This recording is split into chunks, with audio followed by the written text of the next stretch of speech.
Assalamualaikum warahmatullahi wabarakatuh. Baik anak-anak Ibu semua, hari ini Ibu akan membahas latihan soal AKM literasi yang telah kalian kerjakan. Disimak baik-baik agar kalian semakin paham dan mengerti. Baik, kita mulai pembahasannya. Di sini untuk soal nomor 1 dan 2, kalian diminta untuk mencermati infografis berikut ini. Nah, ini ada infografis ya. Nah, di sini setelah kalian amati gambarnya dan juga kata-kata yang ada pada infografis ini, kemudian selanjutnya kalian diminta untuk menentukan mana pernyataan yang sesuai dan manakah pernyataan yang tidak sesuai berdasarkan infografis yang telah kalian lihat ini.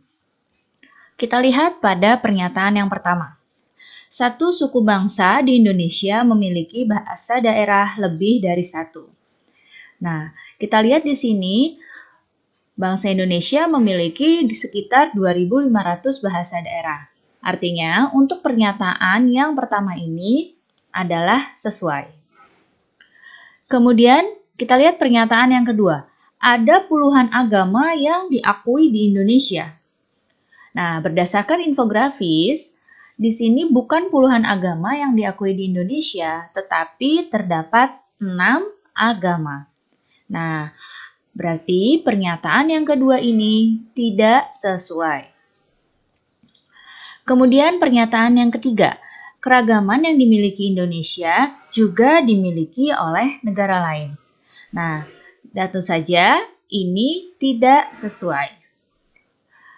Pernyataan yang keempat, Indonesia menjadi rujukan bagi pengelolaan perbedaan suku, agama, ras, dan golongan. Ya, untuk pernyataan yang keempat ini adalah sesuai. Kita lanjut pada pertanyaan kedua. Sikap manakah yang sesuai dengan ajakan pada poster? Nah, kalian bisa memilih lebih dari satu jawaban.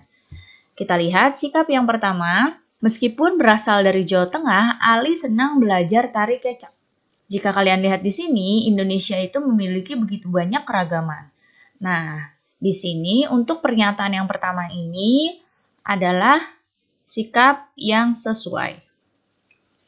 Kemudian sikap yang kedua, Bondan membantu orang tuanya berjualan di pasar tradisional. Nah, yang ini tidak ada hubungannya ya tentang keragaman. Kemudian, sikap yang ketiga, Made memberi kesempatan Ahmad untuk menjalankan sholat saat azan zuhur berkumandang. Ini juga termasuk sikap yang sesuai dengan keberagaman agama yang ada di Indonesia. Selanjutnya, Rini membangun toleransi dengan beribadah mengikuti agama lain. Nah, toleransi itu bukan seperti ini ya. Toleransi itu saling menghormati agama lain tanpa mempengaruhi agama yang sudah dipercayai oleh orang tersebut. Baik, selanjutnya ini soal ketiga. Soal ketiga ini kalian diminta untuk membaca sebuah teks ya. Di sini setelah dibaca teksnya, kalian kembali diminta untuk menentukan pernyataan yang sesuai dan tidak sesuai berdasarkan teks yang ada di atasnya. Ketika membaca teks ini, kalian harus cermat agar ketika menjawabnya di bawah ini, jawaban kalian benar. Baik, kita lihat pernyataan yang pertama, kuda laut berkembang biak dengan cara bertelur. Nah, di sini pada teks terdapat ya, kalimatnya nih, kuda laut memiliki cara berkembang biak yang unik yaitu meletakkan telur-telurnya. Nah, ini pernyataannya sesuai. Kemudian, pernyataan yang kedua, kuda laut memiliki kemampuan berenang yang buruk. Nah, di sini pernyataan yang kedua ini terdapat juga pada teks, terdapat pada kalimat yang ini. Meskipun hewan laut, kuda laut ini merupakan perenang yang buruk. Pernyataan yang kedua ini adalah sesuai dengan teks. Kemudian yang ketiga, kuda laut memiliki bentuk kepala menyerupai kepala kuda dan moncong yang pipih.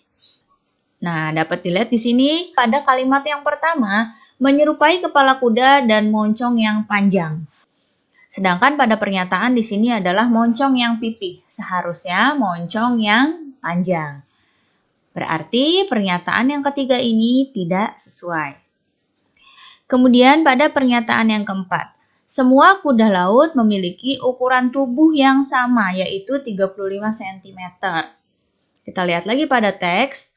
Nah, ukuran tubuh kuda laut itu tidak sama, namun bervariasi dan bisa mencapai sekitar 35 cm.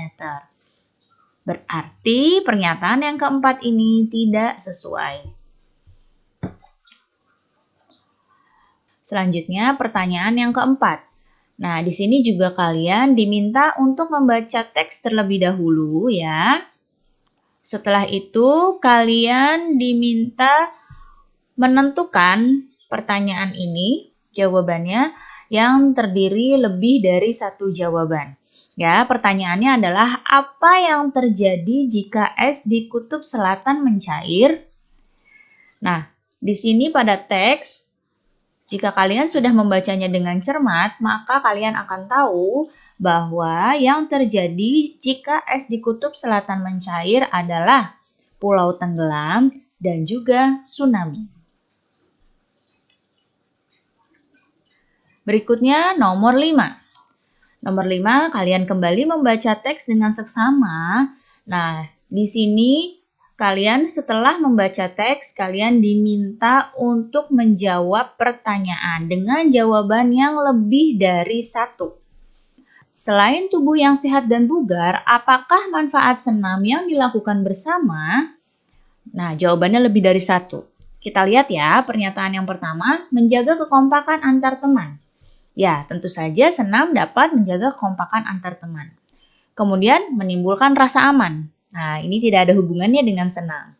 Kemudian, yang ketiga, membuat hati riang gembira. Ya, senam tentu dapat membuat hati riang gembira. Yang keempat, menjadi lebih bersemangat. Ya, senam dapat membuat kita menjadi lebih bersemangat. Dan yang kelima, menambah pintar dan cerdas. Nah, ini tidak ya. Baik anak-anak, cukup sekian ya penjelasan Ibu tentang pembahasan soal AKM literasi yang pertama ini. Mudah-mudahan kalian paham dan mengerti. Ingat, ketika mengerjakan soal-soal AKM, kalian harus membaca dan mengamati gambarnya dengan cermat. Baik anak-anak, cukup sekian penjelasan Ibu kali ini. Sampai jumpa lagi. Wassalamualaikum warahmatullahi wabarakatuh.